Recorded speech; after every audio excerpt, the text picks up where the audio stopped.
Lasten ja nuorten tiedetapahtuma SciFest haluaa laajentaa kävijäkuntaansa. 3. kertaa Joensuun areenassa järjestettävässä tapahtumassa vierailee arviolta 7000 nuorta eri puolilta maailmaa. Nyt tieteen pariin halutaan houkutella enemmän myös kaupunkilaisia.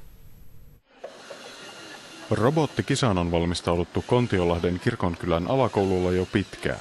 Robotin teko on vienyt aikaa ja vielä tehdään viimeisiä ohjelmointeja, että robotti suoriutuu urakastaan. Saadaan robotti kulkemaan rattaa pitkin niin, että se tunnistaa vihreän uhrin, sitten hoppeuhrin ja kiertää esteen. Ja sitten menee tuon rampi ylös ja siinäpä ne nyt oli. Mikä tässä on vaikeinta? Kaikki. Tapahtuman tarkoitus on tuoda tiedettä, teknologiaa ja ympäristöä tutuksi nimenomaan toiminnan kautta. Kohderyhmä on ensisijaisesti lukiolaiset ja koululaiset. Tosi kiva tapahtuma, paljon tekemistä ja oppii uusia asioita.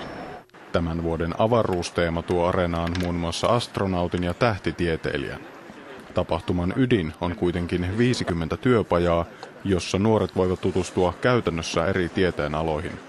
Pajoissa pääsee muun muassa kilpailemaan hiilidioksidikäyttöisillä autoilla sekä kokeilemaan papyruksen ja tervasampoon tekoa.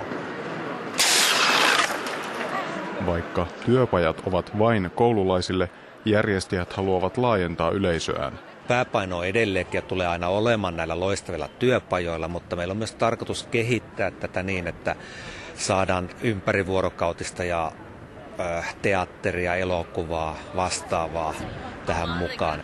Huomenna esitellään kaupungilla, mistä tiedetapahtumassa on kyse. Ei tämä tiede ole mikään Norsunluutornista yliopistolta tehtyä tylsää hommaa, vaan ihan oikeasti ihan olennainen osa tätä yhteiskuntaa. Onko tämä opettavaista? No, on tämä jonkin verran. Miten tämä poikkeaa kouluopiskelusta? No, täällä ei tule läksy. Paljon mukavempaa.